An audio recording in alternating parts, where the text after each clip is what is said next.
Welcome students. इस video में हम बात करेंगे ऑडिटिंग कंसेप्ट्स और टॉपिक रहेगा हमारा characteristics of effective internal control. इससे प्रीवियस वीडियो में हमने बात करी थी इंटरनल कंट्रोल के मीनिंग, इंटरनल कंट्रोल के बारे में बात करी थी, इंटरनल कंट्रोल के किस तरीके से एलिमेंट्स होते हैं इंटरनल कंट्रोल का किस तरीके से फंक्शंस है, उन सब के बारे में हमने बात करी थी। आज इस वीडियो में हम बात करेंगे इंटरनल कंट्रोल के कैरेक्टरिस्टिक्स जो इफेक्टिव इंटरनल कंट्रोल बनाते हैं। तो कुछ पॉइंट्स हैं, उन पॉइंट्स पर हम डिस्कस करेंगे जो इंटरनल कंट्रोल को इफेक्टिव बनाने में हेल्प करता है।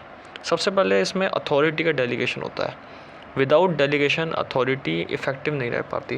रिस्पॉन्सिबिलिटी का डेलीगेशन और अथॉरिटी का डेलीगेशन यानी कि इनको बांटना बहुत ज़्यादा ज़रूरी होता है। There should be proper delegation of authority, responsibility and duties within the organisation and any areas of conflict, misunderstanding and overlapping of duties should be not be there. तो कुछ पॉइंट इन्होंने ऐसे बता रखे कि डेलीगेशन, एक तो work को बांटा जाता है, अथॉरिटी को बांटा जाता है। जब हम इंटरनल कंट्रोल चाहते हैं प्रॉपर, तो काम को, वर्क को बड़ी ऑर्गेनाइजेशन के अंदर एक अच्छी तरीके से रिस्पॉन्सिबिलिटी वाइज डिस्ट्रीब्यूट करना, पावर को डिस्ट्रीब्यूट करना ऑर्गेनाइजेशन के अंदर। जैसे एक तो सबसे पहला इफेक्टिव रहता है डिपार्टमेंटलाइजेशन होता है। दूसरा इसका इम्पैक्ट ये रहता है कि misunderstanding, confusion, duplication of work, conflict, ये चीज़ें बिल्कुल ख़त्म हो जाती है।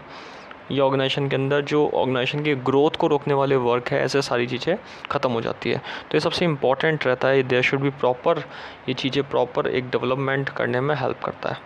अथॉरिटी का डेलीगेशन, रिस्पॉन्सिबिलिटी को बांटना, अकाउंटेबिलिटी एम्प्लॉयज़ की रहना, ये सारी चीज़ें इफ़ेक्टिव इंटरनल कंट्रोल लेकर आता है।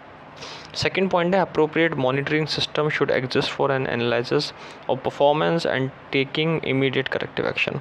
सेकेंड ये पॉइंट ये बता रखा है कि प्रॉपर मॉनिटरिंग सिस्टम रहती है इफेक्टिव कंट्रोलिंग के साथ। प्रॉपर जो मॉनिटर का सिस्टम है, मॉनिटाइजेशन का सिस्टम है, मॉनिटरिंग का सिस्टम है, कंट्रोलिंग का सिस्टम है, वो इफेक्टिव रहता है। अगर आप इंटरनल कंट्रोल चाहते हैं तो आपको प्रॉपर मॉनिटरिंग करना पड़ेगा अपने एम्प्लॉयज़ को एज अ मैनेजर और अपने वर्क को। तो सबसे इम्पोर्टेंट क्या है इंटरनल कंट्रोल में कि जब इंटरनल ऑडिट होती है तो जितने भी वर्क है उस सिस्टम को, सारी चीज़ों को एनालाइज़ करा जाता है। उससे परफॉर्मेंस के ऊपर क्या इम्पैक्ट पड़ेगा उसको एनालाइज़ करा जाता है। और अगर जहाँ भी मिस्टेक लग रही है, जहाँ भी डेविएशन है, या उन डेविएशन और मिस्टेक को करेक्ट करने के लिए इमीडिएटिव एक्शन लिया जाता है। Inbuilt facilities should exist for checking, cross-checking, reconciliation of data by experienced employees, including, तो इसमें रिकन्सिलेशन ऑफ डेटा भी होता है एक्सपीरियंस एम्प्लॉयज़ के द्वारा। डेटा को चेक भी करा जाता है, क्रॉस चेकिंग भी करी जाती है। ये इंटरनल ऑडिट का सबसे इंपॉर्टेंट पार्ट माना गया है। इससे क्या होता है, एक तो रिलायबिलिटी पता चल जाती है, डेटा की एडिक्वेसी पता चल जाती है, डेटा की एक्यूरेसी पता चल जाती है, डेटा के करेक्टनेस पता चल जाती है कि जो डेटा है, रिकॉर्डेड ट्रांजेक्शन है, वो किस तरीके से एक तरीके से इफ़ेक्टिव है। तो इंटरनल ऑडिट का एक इम्पॉर्टेंट वर्क है ये, और ये इफेक्टिव इंटरनल कंट्रोल लाने में इम्पॉर्टेंट रोल प्ले करता है। फोर्थ पॉइंट में अगर देखा जाए, जो भी ऑथराइजेशन होता है, जो भी रिकॉर्ड होता है, उनकी रीजनेबल अकाउंटिंग, असेट्स के ऊपर कंट्रोल, खास करके फिक्स असेट्स, उनको मेंटेन करना, लायबिलिटीज़ को मेंटेन करना, रेवेन्यू कितना है, एक्सपेंडिचर कितना, उन सब चीज़ों को मेंटेन करना, ये सारी चीज़ें इफेक्टिव इंटरनल कंट्रोल के अंदर आती है। सो एक सिस्टम, ऑथराइजेशन का एक रिकॉर्ड होना, ये सारी चीज़ें इंपॉर्टेंट है। ये प्रोसीजर इंपॉर्टेंट है, ये रीजनेबल अकाउंटिंग को मेंटेन करने में इंपॉर्टेंट है। तो ये एक इफ़ेक्टिव इंटरनल कंट्रोल का पार्ट हो गया। तो इफ़ेक्टिव इंटरनल कंट्रोल का कैरेक्टरिस्टिक्स है ये कि किस तरीके से आप ऑडिटिंग करते हो और किस तरीके से आप इंटरनल कंट्रोल करते हो। डेटा की ऑथराइजेशन, डेटा के स्टैंडर्ड और डेटा के रिकॉर्ड प्रोसीजर को देख करके। Selection procedure are carefully screen to ensure that only qualified people are employed. और वो कंपनी इफेक्टिव इंटरनल कंट्रोल कर पाती है जिसके अंदर सिलेक्शन प्रोसीजर में क्वालिफाइड लोगों को सेलेक्ट करा जाता है। क्वालिफाइड लोग यानी कि ऐसे लोग जो बिल्कुल काबिल है, बिल्कुल सिलेक्शन क्राइटेरिया में आते हैं, उन लोगों को ही सेलेक्ट करा जाता है।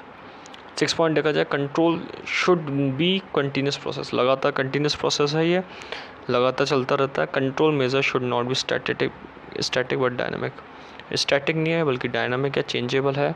ये एक तरीके से इफेक्टिव कंट्रोल सिस्टम का इंपॉर्टेंट रूल है।